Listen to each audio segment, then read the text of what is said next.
you're currently struggling with racing thoughts and sticky narratives that you're struggling to overcome, then this video is for you. In it, I'm going to share a synthesized short story designed to support you in that, ancient technology for alchemizing, a little insight into tantric teachings, and a little exploration of my own personal story, which has allowed me to alchemize the grief of losing an unborn child into gratitude for turning loss into love. Hi, my name is David William Pierce. I'm an alignment specialist that uses tantric teachings as well as modern hypnotherapeutic tools to support people in alchemizing their grief so that it no longer holds them. They're able to move forward with their life. Whether you've lost a loved one, a family member, an unborn child, they're all simply expressions of having a loss of a part of ourselves. And seeing grief as love persevering really flips the script for me. And so I'm wanting to share some of that with you. I'm going to be candid with you. I have my notes here because I want to get things right, and I don't use a teleprompter, and I don't pretend that I don't use a teleprompter. It's important to me that I share this work from this integration pack so that you can have all of the information that you need to help alchemize what it is that you're working with.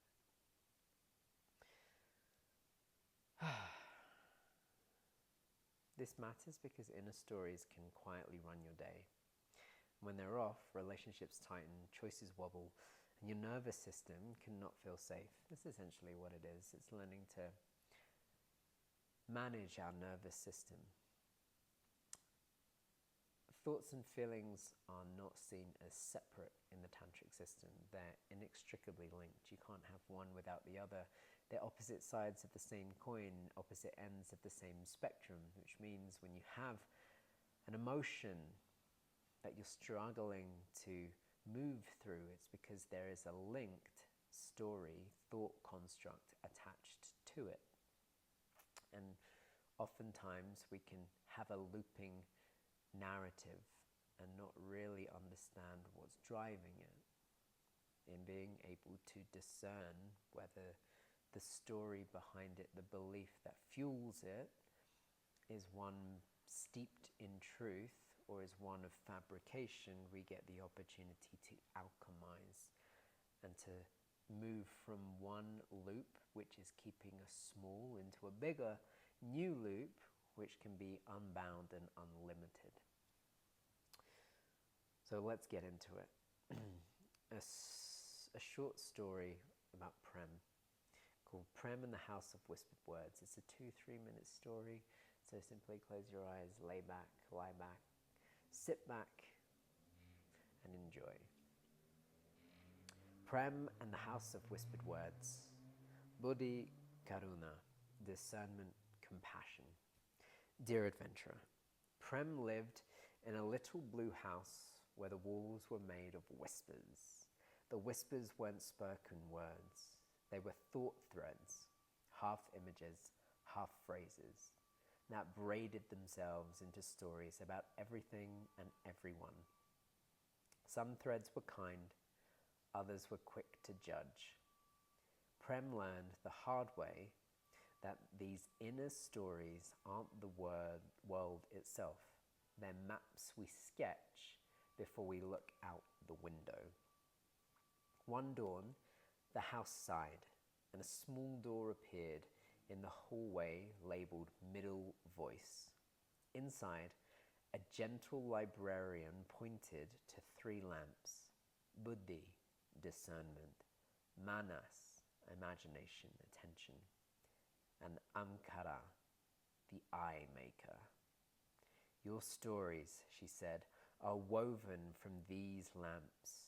Some weavings open the heart, some shrink it.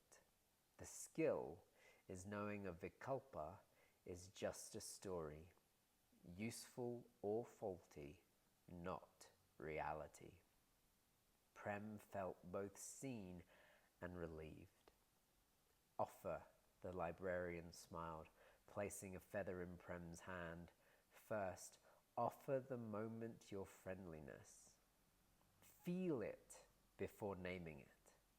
Manas softened. Empower, she continued, lighting Buddhi's lamp.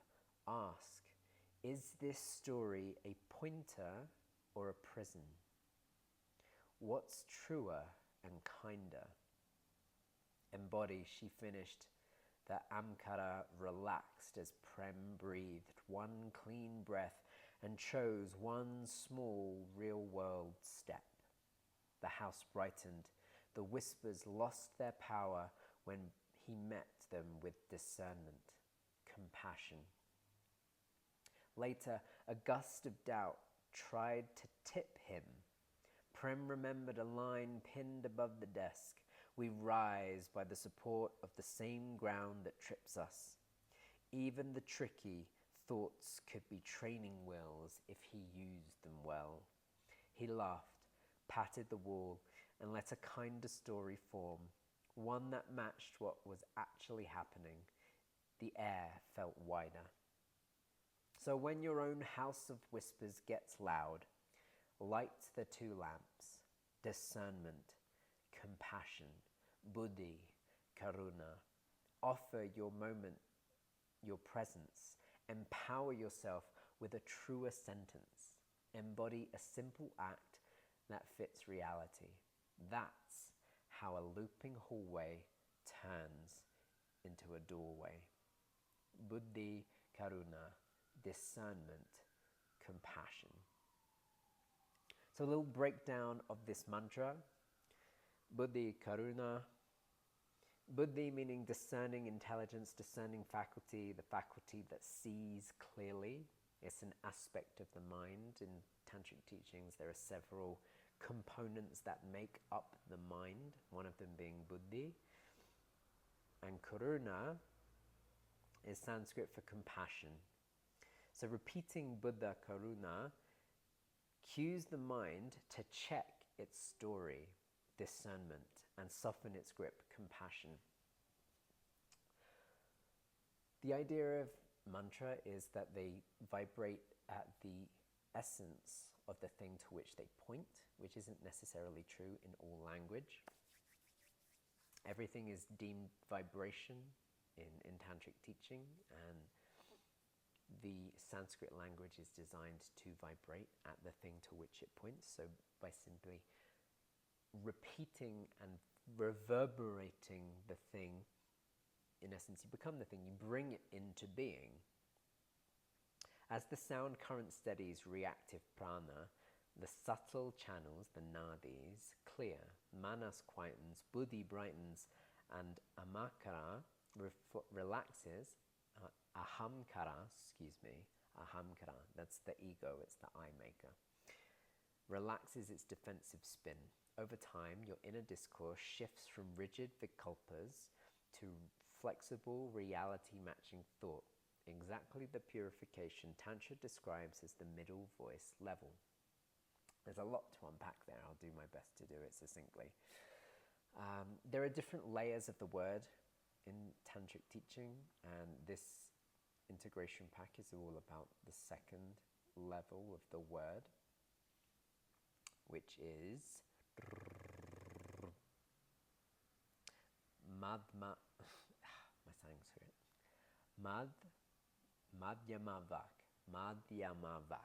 It's the intermediate level of the word. The mind's inner discourse where stories, vikalpas, form. So it's considered that the mind speaks its own language. So we don't think in words. We think in a combination of words, images, stories, beliefs. There's all of these things that are percolating through the mind level and create the inner voice that we experience. This sense of vikalpas, which are thought stories or constructs in that mind level, are sometimes fabrications. They're not always true. They're not steeped in the fundamental layer of the word, which is the divine word. And so it's necessary for us to evoke our capacity for discernment, to be able to deem whether something is of value to us or not. And this is how this mantra of Buddhi Karuṇā, discernment and compassion, is designed to support us in that. And by repeating it, when, as Prem did here, when something came in that felt challenging, taking the time to reverberate at the vibration of the mantra, to resonate at something steeped in divine purity, it allows things to be shaken loose so that we're not at the mercy of the avikalpas, of our false narratives. At the Madhyama Vak level, the mind weaves reality into inner discourse using words, images, and ideas. This is where vikalpas, persistent dualistic constructs, get mistaken for facts. So we essentially believe our thoughts to be true when a lot of the times they're not. The yogic art is distinguishing representation from reality, learning to discern between a false construct and something that is true. Then purifying the representation so it accords with the living pattern of awareness, getting to purify the thought constructs so that they are in alignment with reality itself. Practices like visualization, meditation, and creative contemplation are mind asana that retrain this layer. I like to think of it as massage for the mind, just in the same way we get knots in our muscles, we can get stuck thoughts, feelings in our mind, in our body, and when left undigested, they solidify and become dis-ease in the body. And that's what we're trying to avoid, because when that happens is when the universe, life, God forces us into depression, a deep reset, stopping fighting against the natural flow of reality with our false narratives and realigning to the essence, nature of who we are. Importantly, the same faculty that trips us can lift us, as the saying goes. We rise by the support of the same ground that trips us. When Buddhi leads with compassion, imagination becomes ally, not adversary. The ego relaxes into service and your inner voice stops arguing with life and starts collaborating with it. And this is why I'm sharing this work. Use the tools, the mantra, and the teachings to support you. But if you're really, really struggling, especially with grief, then having a grief alchemy session can be really supportive, because we get to go on this journey together in identifying what, essentially by having a third set of, I was going to say a third set of eyes, and by that I mean you have the individualized self, you have the essence nature self, big S self, and then by having a third impartial perspective, it allows you to have a bit more discernment over the stories that you're telling. And by doing that, we get to rewrite the narratives that are creating the reality that you're not enjoying. So at any one time we can hold a belief or a truth, and a belief is a proxy for truth. When we don't have the lived experience embodied in us, we hold onto a belief that stands in its place. And if that belief is not in alignment with reality, because beliefs are the ground level for which thought feelings arise, thought feelings inspire us to take action, and actions then lead to habits which create the life that we experience. When we experience something that we're not enjoying, it means something further down the chain needs addressing, and typically our thought feelings highlight the beliefs that we're holding which aren't serving us, and getting to rewrite those beliefs steeped in, purified by the word, the divine word, truth, essence.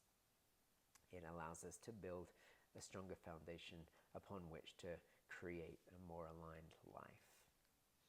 And so this inquiry invites you to move from reflexive narrating to reality-based relating. Spotting a vikalpa, checking one present fact and rewriting the line with kindness is really, it's challenging to do sometimes in the moment. I know that when I went through grief, both times there were a lot of untrue narratives at play, and sometimes it can be difficult to spot them until life becomes so disharmonious, so painful that we can't ignore them anymore, rather than getting lost in that. And I know how easy it is to get lost in grief and depression. I was stuck in that for a year before finding the tools, technology and support to make my way out. I know how harrowing that can be, how unpleasant it can be. And if that is you, I empathize, and I invite to reach out if you need the support. This integration pack is designed to support you in that. If you join the mailing list, it'll be sent to you. If you join the collective, we work through one a week, and if you're looking for alchemy in a more streamlined manner, then I do one-on-one alchemy sessions, and it's really the best way I've found to move through this stuff. That's why I did an integration question a day for months to support me in my journey. And not saying that that's what you need to do. If you're wanting to do it alone, that's a great way to do it. If you're wanting to do it quicker, then reach out and we can alchemize effectively. Sending you a lot of love. Om Shanti.